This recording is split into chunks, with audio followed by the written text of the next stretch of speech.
What's up? Dealing with some naughty clover in your yard and you want to nitpick it and get rid of it, but you don't want to pull each clover individually. That would be ridiculous. There's thousands. But you can turn those thousands into hundreds and your hundreds into, tens of 20s if you chase the roots. So that's what we're going to do today. We're going to find some clover patches and chase the roots and remove the whole plant from the yard, not just its little clovey products. Okay, right here I had a massive patch of clover, but I turned it into what you see here. I laid it back on there for dramatic effect, but see, here was this nasty patch of clover, and yes, you're gonna have little bald spots. The broadleaves block the sun and they don't let the grass get enough light, and that is gonna create bald spots in your yard. So when you remove broadleaves, you're gonna leave little bald spots, and that's okay. You can patch those up with any kind of seed mix. I prefer the kind with fertilizer already in it. Gives it a jump start, and I don't know, confidence goes a long way with this shit. Anyways, so I just went and grabbed a pair of little needle nose pliers because I think that's going to help me to demonstrate. So what I do is find, well, that one's already out. I find one of the clovers that's attached and I trace it down. And you see that white, I don't know if you can see, but there's a white connection here. It's brighter, it's easier to see.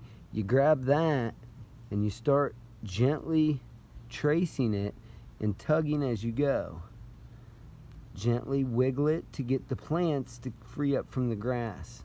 And you wiggle it and there it comes. Now instead of having to pull 1, 2, 3, 4, 5, 6, 7, 8 clovers, I pulled them all in one go. That's what I do. So here's another one, and I'm not sure if you can see it well, so I'm gonna try it again. Take 2 and action. All right. So here's another unruly patch of clover. I get one pulled up here. I start to look, and I can see, well, I can feel actually. You're gonna feel it. It's coarse. It's not like the grass around it. The grass around it is soft and supple.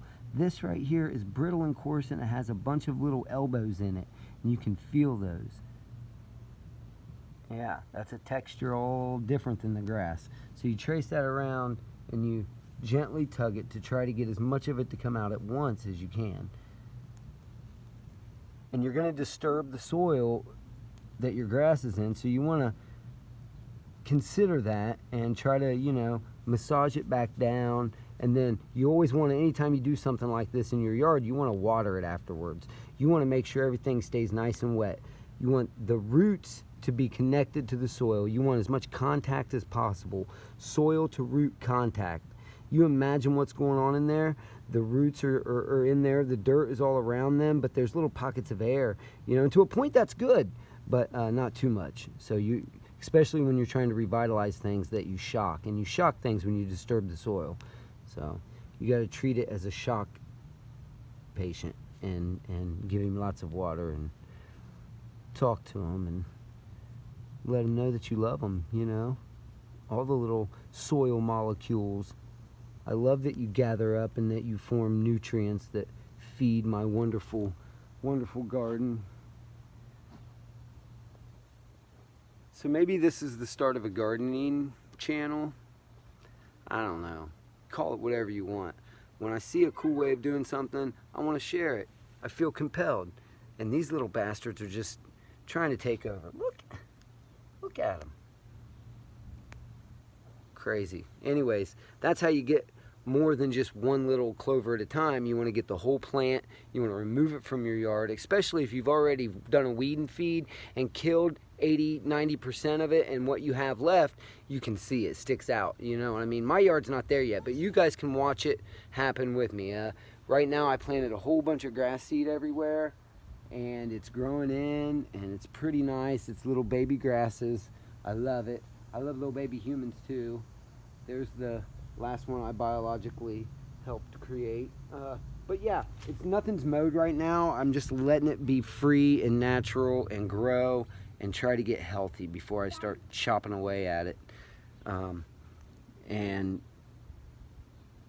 any kind of thing I've learned over the last 45-ish years I can share with y'all, and I would appreciate you to ask the like button out on a date and then stand it up and instead send your violently political cousin who gets in fights and arguments everywhere he goes, send him instead, and subscribe.